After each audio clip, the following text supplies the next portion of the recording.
여러분 안녕하세요. 발칙한 뉴스 정일림 아나운서입니다. 고 김대중 대통령의 부인이자 대한민국 1세대 여성 운동가셨던 이호 여사께서 어젯밤 향년 97세의 나이로 별세하셨습니다. 평생을 민주주의와 여성운동 그리고 한반도 평화와 통일을 위해 애써온 고인의 삶은 격동의 현대사 그 자체였는데요. 오늘 발칙한 뉴스 첫 소식으로 이호 여사 별세 소식을 가져왔습니다.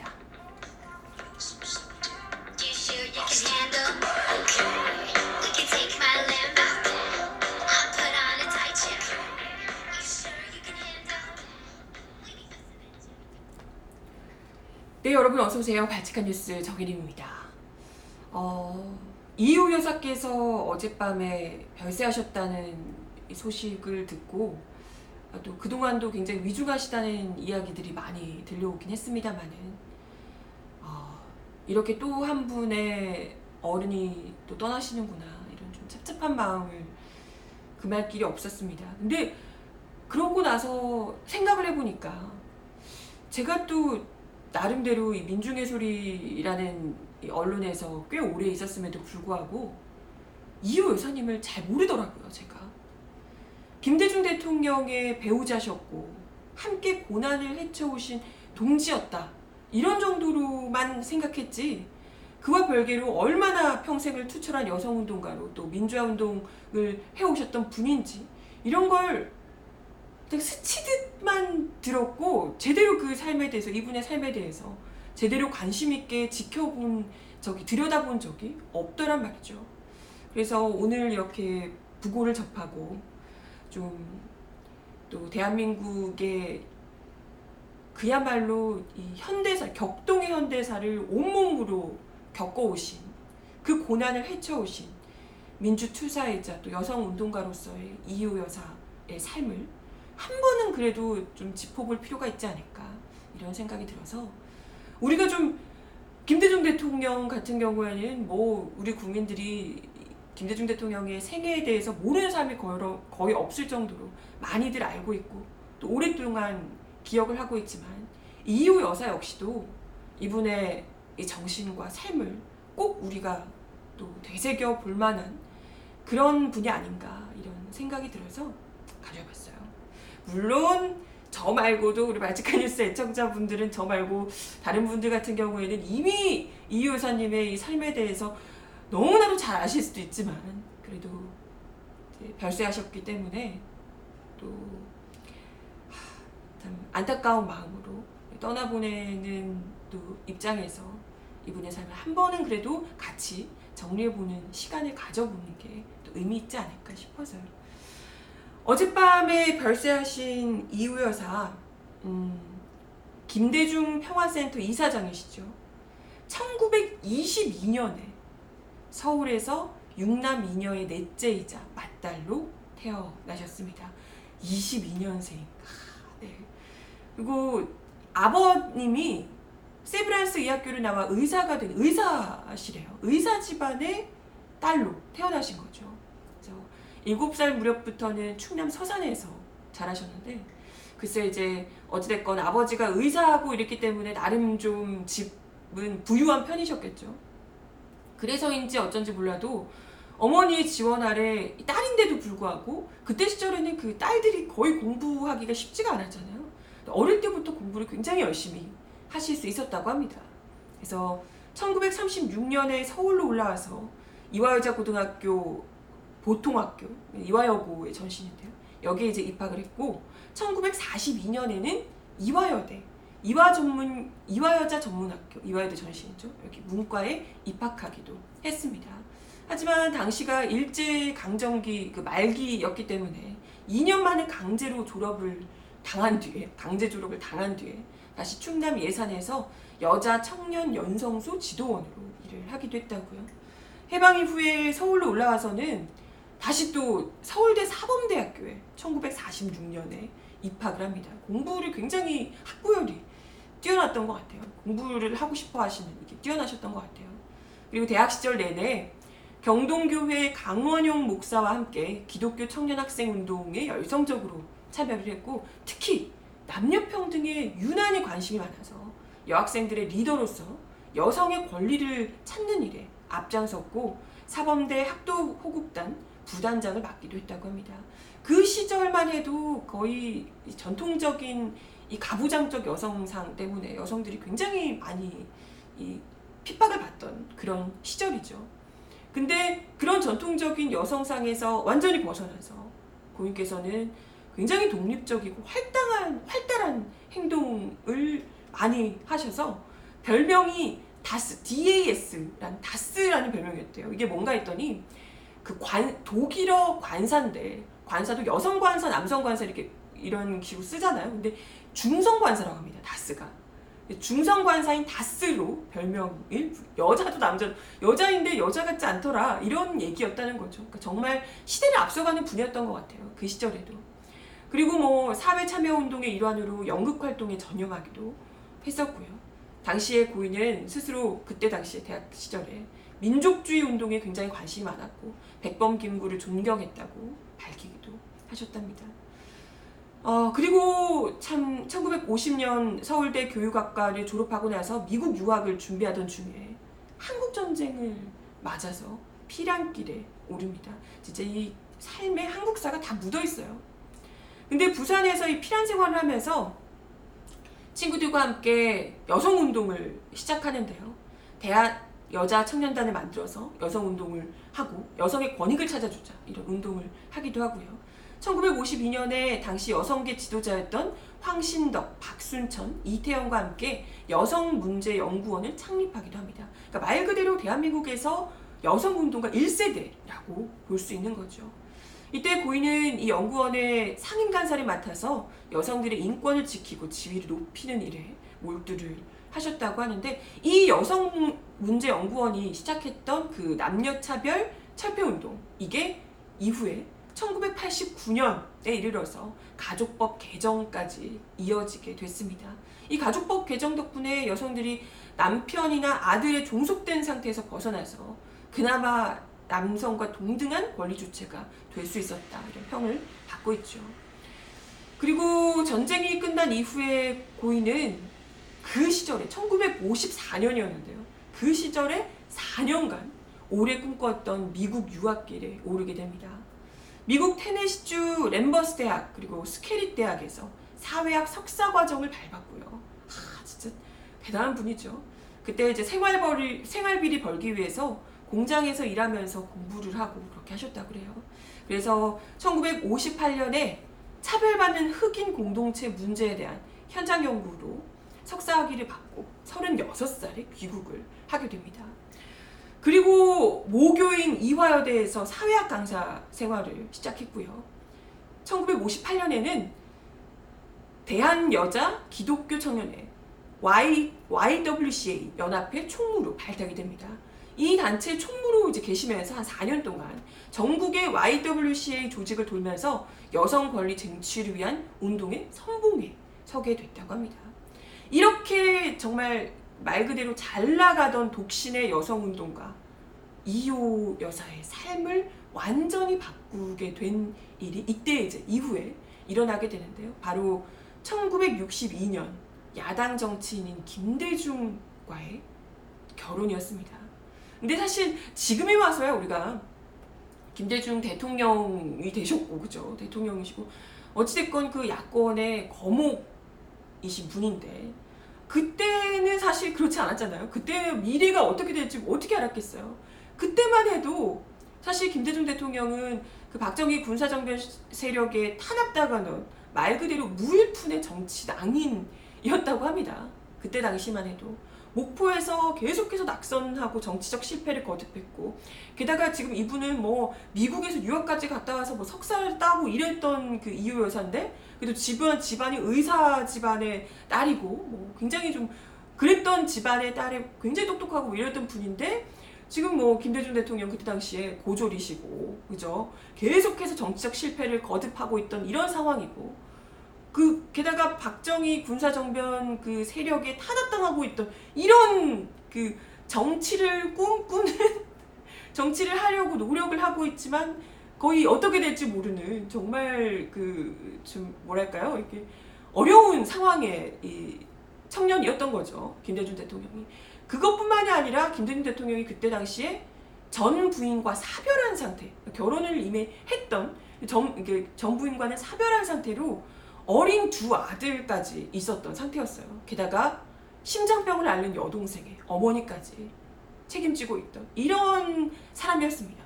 아니 그 잘나가는 그 똑똑한 여성운동가가 유학까지 갔다 온 이런 분이 돈 한 푼도 없는 이런 정치당이랑 결혼하겠다는데 집안에서 얼마나 말렸겠습니까?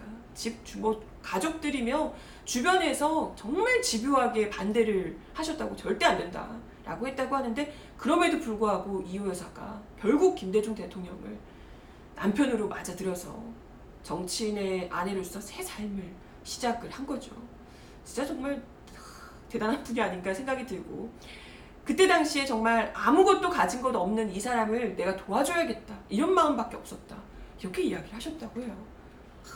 보통 분이 아니시죠 정말 이호 여사께서. 그리고 이후에도 여성문제연구회 회장을 지내며 여성운동을 계속했지만 날로 심해지는 박정희 정권의 집요한 방해와 탄압 때문에 1970년대 들어서면서부터는 좀 직접적으로 여성운동가로서 활동하는 이런 것은 좀 하기가 어려웠다고 해요. 그래서 그럼에도 불구하고 어찌됐건 김대중 대통령의 아내로서 같이 이제 계속해서 또 이야기를 주고받고 이렇게 하게 되면서 김대중 대통령, 나중에 대통령이 된 이 정치인 김대중의 여성관을 바꾸는데 굉장히 큰 역할을 했다. 이런 평을 받고 있어요. 김대중 대통령이 이후에 그런 이야기를 여러 차례 밝히신 바 있는데 내가 나름대로 그래도 페미니스트적인 관점과 행동을 실천할 수 있었던 것은 아내의 조언 덕이었다. 이렇게 이야기를 하시기도 했고 굉장히 유명한 것 중에 하나가 결혼 직후에 그 대문 옆에 이희호, 김대중 이렇게 문패를 나란히 단 거. 그때 당시 정말 있을 수가 없는 일이었는데 이걸 역시도 이호 여사의 굉장히 이제 그 역할이 컸고 그런 아내를 굉장히 또 존경하고 존중하는 김대중 대통령의 그런 이 의사를 굉장히 좀 잘 드러내는 이런 모습이라고 볼 수가 있을 것 같습니다. 참 이 두 분만 이렇게 같이 계셨으면 정말 행복했을 텐데 아시다시피 두 분의 결혼 생활은 정말 우리 모두가 알고 있지만 너무나도 길고 긴 고통과 시련의 연속이었죠. 아시다시피 박정희 독재 그 서슬퍼런 탄압의 칼날이 김대중 대통령에게 집중이 됐고요. 그때 당시에 유력 야당 정치인이었기 때문에 아내였던 고인에게도 정말 감당하기 어려운 고난을 계속해서 안겨줬습니다. 그럼에도 불구하고 이호 여사가 정말 조금도 흔들림 없는 신념으로 그 혹독한 시련들을 이겨내면서 그냥 누구의 아내, 김대중의 아내가 아니라 말 그대로 민주투사로 민주화 운동의 동역자로 뚜렷하게 거듭나게 됐다고 할 수 있습니다. 그때 1972년에 박정희 정권의 10월 유신 뒤에 국외 망명을 택한 김대중 대통령에게 이호 여사가 몰래 쓴 편지가 있는데 여기서 고인이 이호 여사께서 그렇게 이야기를 하셨다고 그래요. 한국을 대표해서 더 강한 투쟁을 하라 라고 독려를 하셨대요. 김대중 대통령에게. 그러니까 정말 그 범인의 사고로서는 진짜 생각할 수 없는 이런 이야기를 하시는 거예요. 그때가 진짜 요즘 같은 때가 아니잖아요. 요즘 같은 때 좀 그래도 뭐 뭔가 얘기를 정부에 반대하는 목소리를 낸다고 해서 뭐 완전 사람이 그 쥐도새도 모르게 잡혀가고 이런 게 아니. 그때만 해도 진짜 요즘에는 그래 얼마든지 정부에 반대하고 이런 목소리를 낼 수 있지만 요즘처럼 이런 때가 아니었으니까요. 그죠? 숱하게 김대중 대통령 그야말로 생명의 위협을 느끼셔야 했고 뭐 심지어 중정 요원들에게 납치당하고 정말 그 죽음 직전까지 가신 일이 뭐 의문의 교통사고 당하고 뭐 이 별별 일이 다 있었던 거잖아요. 그 엄혹했던 시절에 그 어마어마한 사람들이 정말 쥐도새도 모르게 죽어나가고 이랬던 시절인데 그때 당시에 그럼에도 불구하고 당신과 가족을 위해서 우리 가족을 위해서 안전한 길을 좀 찾아라. 이제 좀 그만하면 안 되냐. 이런 얘기가 아니고 계속해서 아니 한국을 대표해서 당신이 더 강한 투쟁을 해라고 이렇게 얘기를 할 수 있는 그 담대함이 대체 어디서 올까? 그러니까 저는 이 이호 여사의 이런 이야기를 들으면서 문득 그분 생각이 나더라고요. 그 안중근 의사 어머니이신 조마리아 여사님 아시죠? 사형 선고를 앞두고 있는 아들을 향해서 너는 옳은 일을 했으니까 일제의 목숨을 구걸하지 말고 죽으라고 그런 편지를 쓰셨다는 그 어머니. 오, 정말 이런 어머니가 계시고 또 이런 배우자가 계셨기 때문에 어쩌면 안중근 의사도 있었고 김대중 대통령도 있을 수 있지 않았을까 이런 생각이 너무 강하게 들면서 저는 진짜 못했을 것 같아요. 제 가족이 뭐 제 아이가 뭐 제 부모님이 뭐 이런 상황에 놓였다며 이게 너무 좋은 일이고 옳은 일인 걸 알지만 그래도 조금 돌아가면 안 되냐, 조금 그래도 목숨이 중요한데 조금 버티면 안 되겠냐 이런 생각을 했을 것 같은데 아직 보통 범인들의 사고로서는 도저히 따라가기 힘든 그런 대담함, 의연함이 아닌가 이런 생각이 들었습니다. 그리고 나서 1976년에 뭐 김대중 대통령을 비롯해서 문익환 목사님, 뭐 윤보섭, 함세웅 신부 뭐 등등 해서 재야 인사들이 박정희 유신 정권을 비판한 3.1 민주구국선언을 하게 되는데요. 이때 이후에 이분들과 함께 이유 여사까지도 남산 그 중앙정보부로 끌려가게 됐다고 해요. 이때 그 무시무시한 정보부 취조실에서 이유 여사가 이런 얘기를 했대요. 민주회복을 위해 많은 사람들이, 특히 젊은이들이 이곳을 거쳐가는데 나도 동참할 수 있게 돼서 대단히 영광으로 생각합니다. 그 무시무시한 사람 죽어나가던 그 취조실에서 이런 이야기를 하시는 거예요. 여성의 몸으로. 그 양옆에서 막 그 비명소리가 들리고 했다는 그 엄한 곳에서, 그죠? 야, 이 기계와 의연함 이런 것은 정말 따라가기 어렵다 이런 생각이 들고요. 아무튼 이 사건으로 김대중 대통령이 재야 인사들과 함께 투옥이 돼서 2년 10개월 동안 격리 생활을 하게 되는데 이때 이호 여사가 다른 재야 인사들의 부인들과 함께 말 그대로 지칠 줄 모르는 석방 운동을 하시게 됩니다. 사진도 이렇게 나와 있는데 석방 운동을 굉장히 열심히 하시는데요. 그때 당시에 박정희 정권의 긴급조치로 감옥에 갇힌 대학생들의 가족들과 함께 양심수 가족협의회도 만들어주셨다고 합니다. 이때 양심수 가족협의회가 이렇게 만들어진 거예요. 당시에 고인은 구속자 가족들의 대변인 자격으로 외국 언론에 이렇게 이야기를 하셨답니다.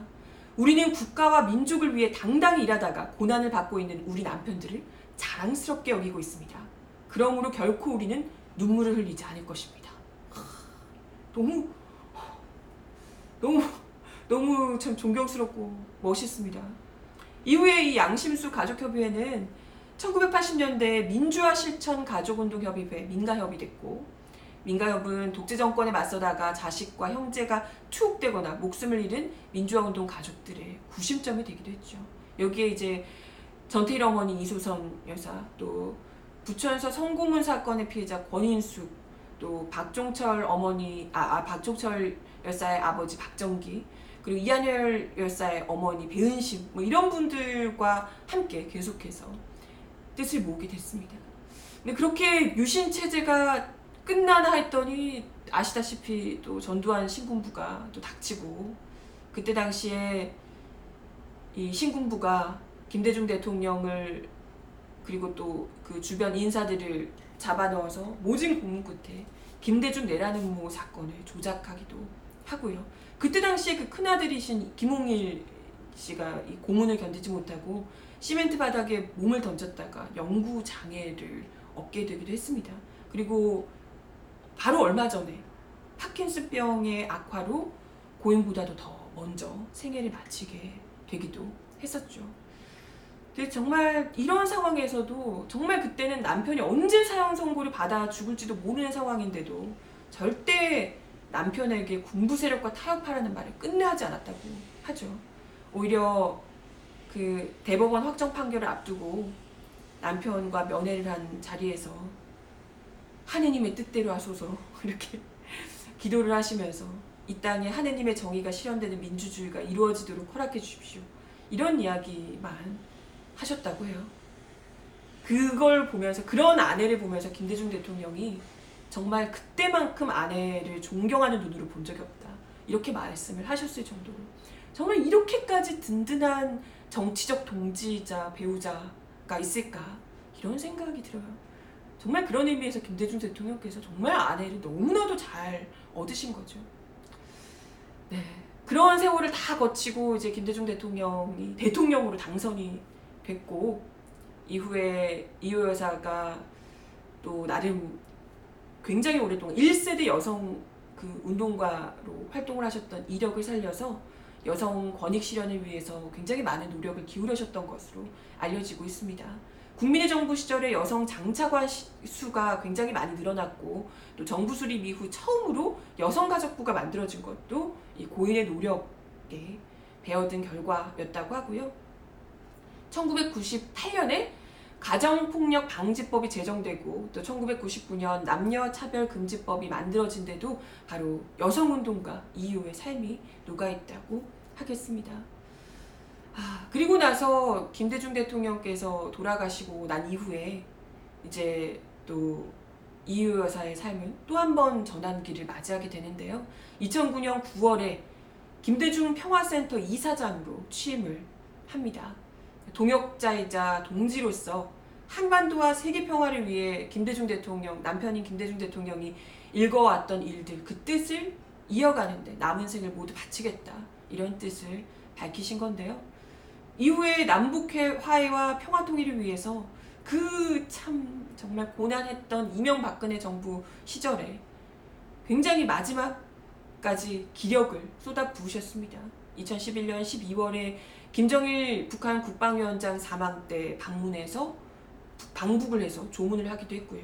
2015년 8월에는 김정은 국무위원장의 초청을 받아서 각계 인사들과 함께 다시 평양을 방문하기도 했습니다.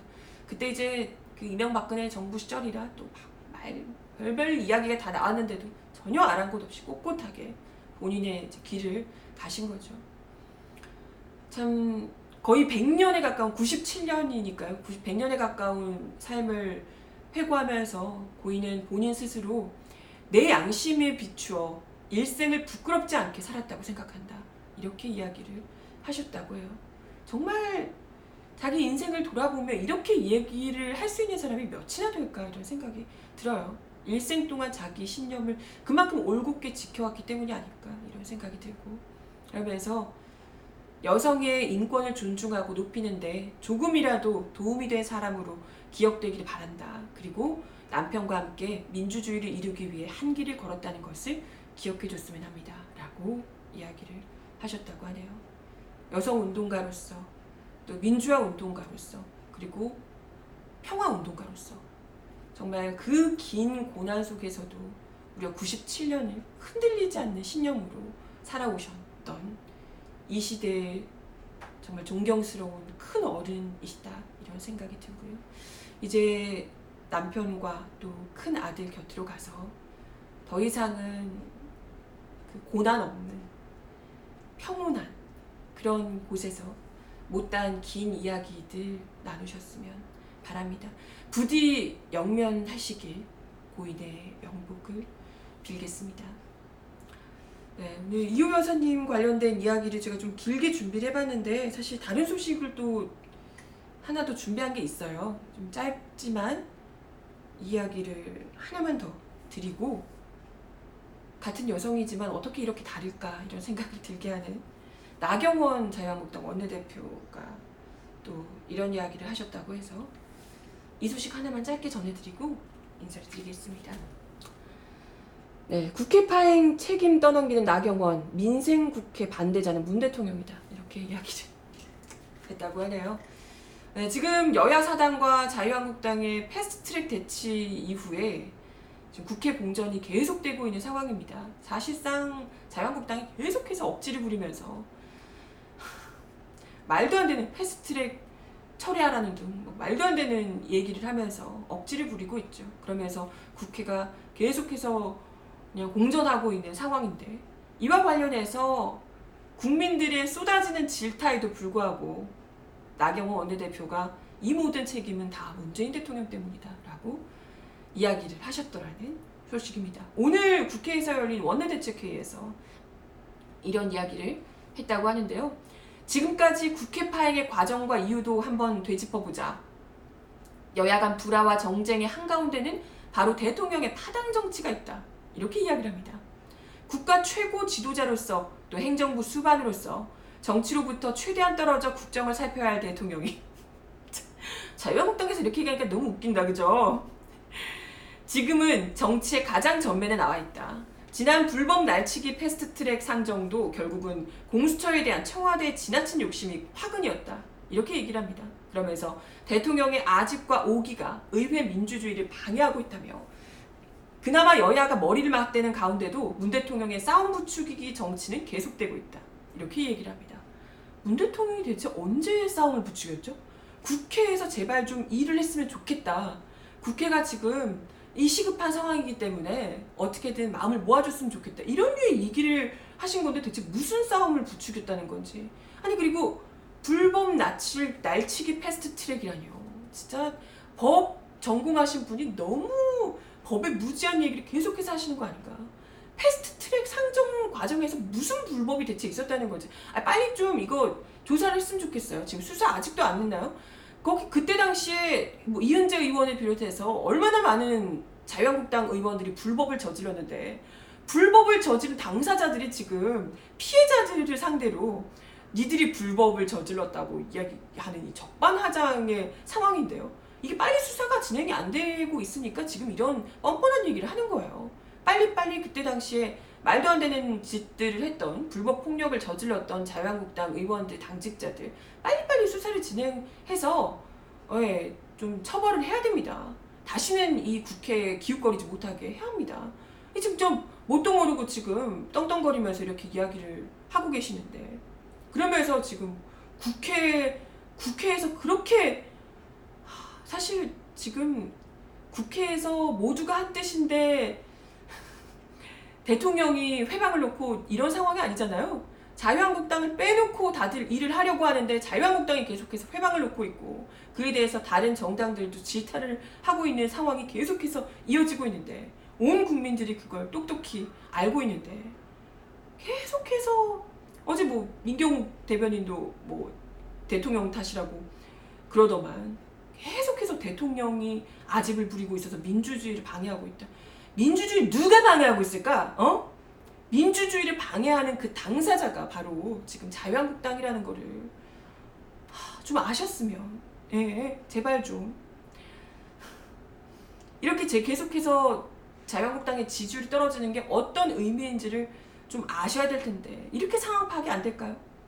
그래서 모든 것이 민생국회의 대표적인 반대자가 바로 문재인 대통령이라며 민생국회를 계속해서 내팽개치고 밖으로만 놔두시던 분들이 참 뚫린 입이라고 말을 잘도 하셔요. 그렇죠? 대통령의 야당 공격이 줄어들수록 대통령이 전면적인 정치투쟁을 삼갈수록 국회 문은 그만큼 더 빨리 열릴 것이다. 이렇게 이야기를 하셨다고 합니다. 글쎄 그런 걸 떠나서요. 대통령과 여당이 대립할 수도 있죠. 그런 걸 할 수 있습니다. 근데 그런 걸 떠나서 국회 문은 원래 열려야 정상인 거잖아요. 어디 협박질이지? 어디서 협박을? 대통령이 우리한테 왜 뭐라고 하냐? 너 대통령이 나한테 계속 그러면 우리 계속 일 안 할 거야? 지금 이런 얘기잖아요. 대통령이 우리를 기분 나쁘게 하니까 나 일 안 하겠다. 이런 지금 보이콧? 아니 말 그대로 협박. 민생국회 하고 싶어? 우리한테 뭐라고 하지 마. 지금 이런 얘기를 지금 애둘러서 하고 있는 건 아닌가? 이런 생각이 들고요. 진짜 좀 많이 짜증난다. 네. 뭐 본심이 아닌가 이런 생각이 들어요. 대통령이 왜 우리한테 이래라 저래라냐? 우리는 우리 마음대로 하겠다라는 이야기를 이렇게 애둘러서 대통령 뭐만 하면 대통령 욕인데 이제는 자기들이 저지른 국회 파행까지 대통령에게 책임을 물으면서 우리한테 아무 말도 하지 마라. 내 맘대로 할 거야! 라는 본심을 다시 한 번 더 드러내며 말 그대로 아집과 오기를 보여주고 있는 이 자유한국당 나경원 원내대표의 모습이었습니다. 네, 오늘 발칙한 뉴스 제가 준비한 내용은 여기까지였고요. 다시 한 번 더 이호 여사님의 명복을 빌며 오늘 발칙한 뉴스는 여기까지 하겠습니다. 좋은 하루 보내시고 발칙한 뉴스 내일 1시 30분에 다시 오도록 할게요. 그럼 내일 다시 만나요. 안녕.